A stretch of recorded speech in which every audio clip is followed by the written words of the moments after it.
चलिए स्टार्ट करते हैं आज का सेशन फ्रेंड।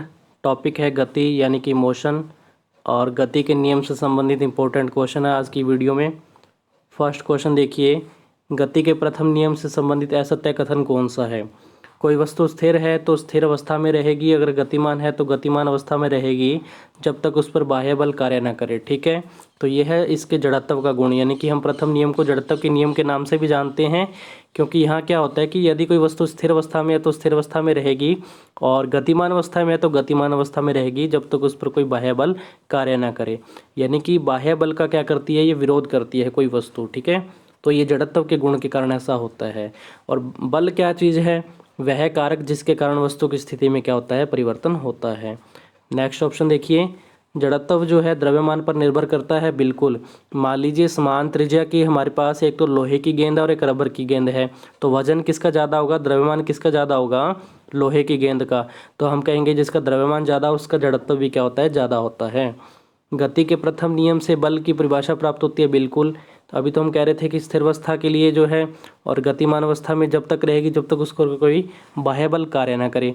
तो बाह्य बल होता क्या है, यानी कि बल यहाँ पे हम किसको कहेंगे कि कारक जो वस्तु की स्थिति में परिवर्तन कर दे।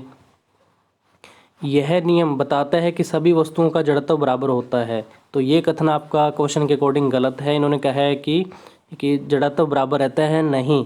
जड़त्व जो है वो अलग अलग वस्तु का अलग अलग होता है, द्रव्यमान पर ये निर्भर करता है, हमने अभी पढ़ा था। नेक्स्ट क्वेश्चन है, स्थिर अवस्था के जड़त्व का उदाहरण नहीं है। कंबल पर लगी गर्द को डंडे से पीटने पर अलग हो जाना, फल लगे पेड़ की डाल को हिलाने पर फल का गिरना, और घोड़े के अचानक दौड़ने पर सवार का पीछे की ओर गिरना, लंबी कूद में खिलाड़ी कूदने से पहले तेज रफ्तार से दौड़ता हुआ आता है। तो स्थिर अवस्था का जड़त्व का नियम क्या होता है फ्रेंड्स, कि यदि कोई वस्तु स्थिर अवस्था में है तो वो स्थिर अवस्था में ही रहेगी जब तक उस पर कोई बाह्य बल कार्य न करे। यहाँ बाह्य बल के तौर पर डंडे ने कार्य किया, यहाँ बाह्य बल के तौर पर हमने डाल को हिलाया था। ठीक है, और थर्ड ऑप्शन में देखिए, घोड़ा जो है वो अचानक क्या करना है, दौड़ने लगता है। तो इन तीनों में क्या हुआ, पहले वस्तु जो स्थिर अवस्था में थी लेकिन बाद में जब गतिमान हुई तो जो चीज़ स्थिर अवस्था में रहना चाहती थी वो स्थिर रहने के कारण ही क्या होती है, उसके अंदर मूवमेंट शुरू हो जाती है, यानी कि ठीक है ना। और लास्ट ऑप्शन देखिए, इन्होंने कहा है कि खिलाड़ी जो है कूदने से पहले तेज रफ्तार से दौड़ता हुआ आता है। तो ये है गति अवस्था के जड़त्व का उदाहरण है। ठीक है ना, कि जैसे ही खिलाड़ी तेज रफ्तार से दौड़ता हुआ आएगा तो वो अधिक दूरी तक क्या करेगा, जंप कर सकेगा। संवेग संबंधित असत्य कथन कौन सा है। वस्तु के द्रव्यमान व वेग के गुणनफल को संवेग कहते हैं। बिल्कुल, क्या होता है फॉर्मूला, P=mv। संवेग जो है एक सदिश राशि है। बिल्कुल, अगर वेग सदिश है तो संवेग भी क्या होगा, सदिश होगा। नेक्स्ट देखिए, संवेग में परिवर्तन आवेश है और संवेग का ऐसा मात्रा किलोग्राम मीटर पर सेकंड है। तो ये ऑप्शन इसका रॉन्ग है सत्य कथन में, कि संवेग में परिवर्तन आवेश नहीं होता, आवेग होता है। गति के तीसरे नियम से संबद्ध असत्य कथन कौन सा है। प्रत्येक क्रिया की प्रतिक्रिया होती है, क्रिया व प्रतिक्रिया के बल विपरीत व बराबर होते हैं। उसके बाद क्रिया व प्रतिक्रिया बल समान दिशा में व एक वस्तु पर कार्य करता है, यह नियम सर्वव्यापक है। तो इनमें से आपको यह बताना था कि तीसरी नियम के अकॉर्डिंग असत्य कथन, तो ये थर्ड ऑप्शन आपका हो जाएगा असत्य। इन्होंने कहा है कि क्रिया व प्रतिक्रिया बल जो है समान दिशा में नहीं, विपरीत दिशा में लगते हैं क्रिया और प्रतिक्रिया बल, और एक वस्तु पर कार्य करता है, नहीं।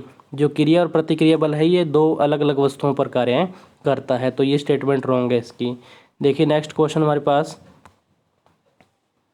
गति के समीकरण किस पर लागू होते हैं। एक समांत वर्ण पर, असमांत वर्ण पर, दोनों के लिए, इनमें से कोई नहीं। तो जो गति के समीकरण है वो एक समांत वर्ण के लिए लागू होते हैं। कोई वस्तु अपनी स्थिर या गति की अवस्था में परिवर्तन नहीं करती, यानी कि उसका विरोध करती है, तो ये गुण क्या कहलाता है, ये है जड़त्व का गुण, यानी कि जड़त्व के कारण ऐसा होता है। ठीक है, नेक्स्ट क्वेश्चन, 40 मीटर प्रति सेकंड के समान वेग से गतिशील वस्तु का 10 सेकंड के बाद त्वरण कितना होगा।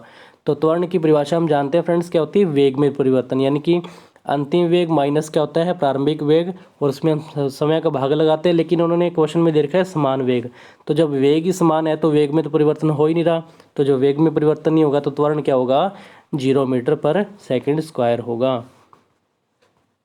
नेक्स्ट क्वेश्चन देखिए,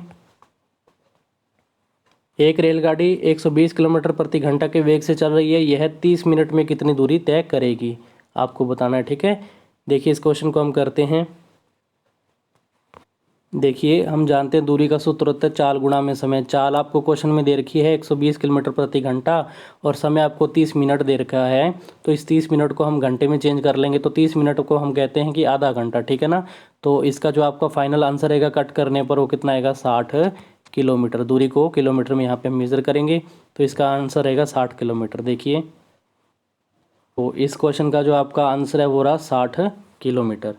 नेक्स्ट क्वेश्चन, रॉकेट का सिद्धांत न्यूटन के कौन से नियम पर आधारित है। तो आपका इसका जो आंसर रहेगा फ्रेंड्स वो क्या होगा, ये गति के तीसरे नियम पर क्या है, आधारित है, क्रिया प्रतिक्रिया के नियम पर, है ना।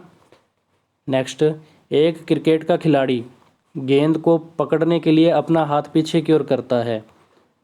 तो इसके लिए ऑप्शन देखिए क्या है, गेंद को अधिक समय में रोकने हेतु, बल कम महसूस करने हेतु, वेग में परिवर्तन की दर कम करने हेतु और उपयुक्त सभी।